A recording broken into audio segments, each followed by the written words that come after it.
बोरीत मदत व पुनर्वसन मंत्र्यांची पाहणी, नुकसानग्रस्तांना तात्काळ दिलासा देण्याचे ठाम आश्वासन।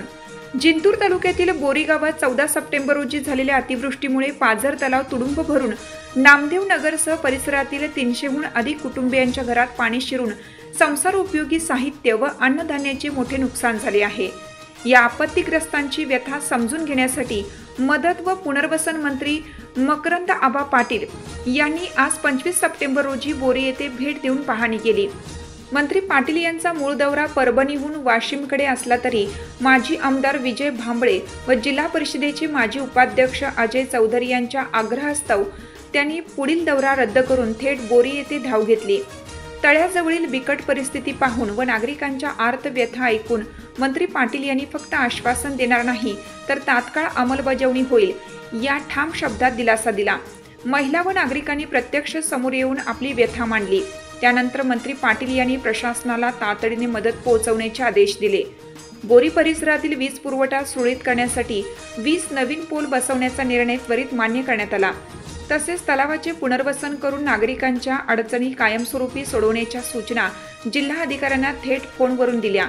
14 सप्टेंबर रोजी पाझर तलाव फुटल्याने बोरी व परिसरातील नागरिकांना झालेल्या प्रचंड नुकसानीबाबत आधीच पंचनामे झाले असून यावर ठोस कार्यवाही करण्याचा निर्धार मंत्री पाटील यांनी व्यक्त केला। यामुळे बोरीतील नुकसानग्रस्त कुटुंबियांना मोठा दिलासा मिळाला असून ग्रामपंचायत व स्थानिक प्रशासनाच्या पुढाकाराचे सर्वत्र कौतुक होत आहे। बोरीतील नागरिकांमध्ये आता आशेचा किरण दिसू लागला आहे। मंत्री पाटील यांच्या दौऱ्यामुळे गावात दिलासा व समाधानाचे वातावरण निर्माण झाले आहे।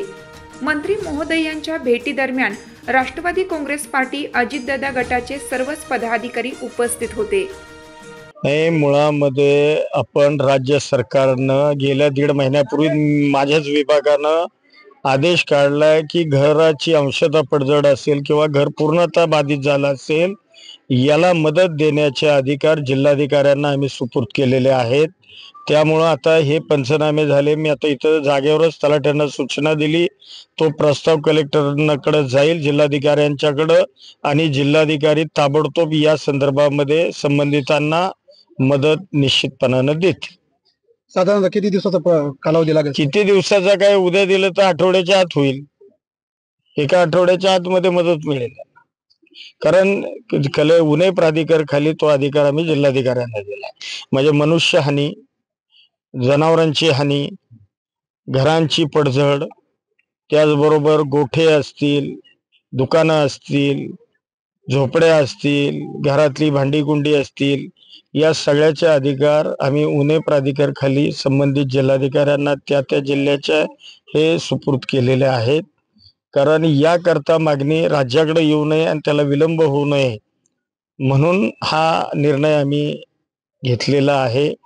आणि शेती आणि जमिनीचं नुकसान एवढ्या 2च गोष्टी राज्य सरकारकडे मान्यतेकडे। भविष्यात समजा या तळ्याचे पाणी अजून समजा अतिवृष्टी झाली आणि या तळ्याचे पाणी पूर्ण गावात शिरले तर यासाठी तुम्ही तळ्याचे काय उपाययोजना? तळ्याची उपाययोजना आता उद्या जर पाणी आले तर लगेच काय उपाययोजना करणार? आपल्याला भविष्यामध्ये हे जे 400-450 घरांमध्ये पाणी आलं, आता आमच्या सगळ्या महिला भगिनी इथं उभ्या आहेत, त्यांचं एकूण असणारं सगळं जे त्यांना झालेला त्रास या त्या सांगतायत। मुळामध्ये हा तलाव 72च्या दुष्काळातला आहे आणि या तलावाला सांडवाच नाही।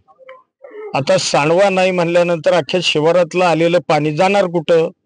जर तलावाला सांडवा असेल तर ते पाणी वाहून जातं, जर सांडवाच नसेल तर स्वाभाविक आहे पाण्याचा नैसर्गिक हेच आहे ना गुणधर्म की जिकडे वाट मिळेल त्या ठिकाणी पाणी जातं।